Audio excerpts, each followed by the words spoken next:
So ఈరోజు హరీష్ రావు గారు, సబితేంద్ర రెడ్డి గారు, ఇంకా చాలామంది నాయకులు ఈరోజు హుజూర్ నగరు అలా విధంగా కోదాడ వైపు వెళితే వాళ్ళ బళ్ళ మీద దాడి చేశారు సార్. దీన్ని ఏ విధంగా చూడొచ్చు? ఎవరు చేశారట?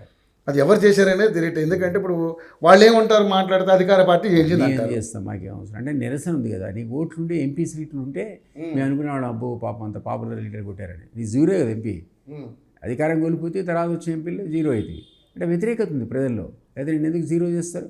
సో ఎవరో పడరోడు వీళ్ళని ఆశ పెట్టుకొని మోసపోయిన వాళ్ళు కొట్టుంటారు ఆయన. నాకు తెలిసి మా పార్టీకి అంత అవసరం ఉందని అనుకోవటం. ఓకే, అధికారం నుండి మేము ఎందుకు కెలుక్కుంటామండి? అవతలోటి కొడితే సింపతి వస్తుంది. సింపతి వస్తే రేపు లోకల్ వాడు 4 ఓట్లు పోతాయి. మాకెందుకు వచ్చిన కొడవాడు బాబు? ప్రజలే తిరస్కరిస్తుంటే వాళ్ళను.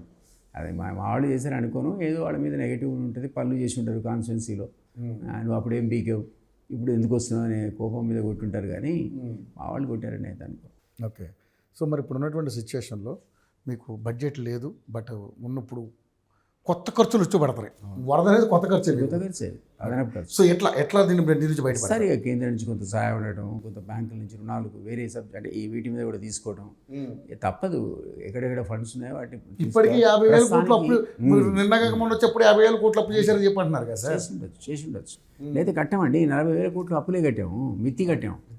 ఆ ఇయర్కి సంబంధించిన వడ్డీకే మాకు దాదాపు 41,000 crores కట్టామండి అప్పు. అది ఎక్కడి నుంచి కడతాం? ఇంకో అప్పు తేడా ఇక్కడ కట్టాం.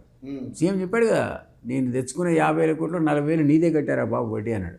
కట్టక తప్పదు, ఎందుకంటే ప్రభుత్వం కంటిన్యూస్ ప్రాసెస్. పాతోడు తప్పు చేసినా ఉప్పు చేసినా అంత తిన్నా పట్టుకోనంత వరకు నువ్వు చచ్చినట్టు కట్టాల్సిందే కొత్తోడు.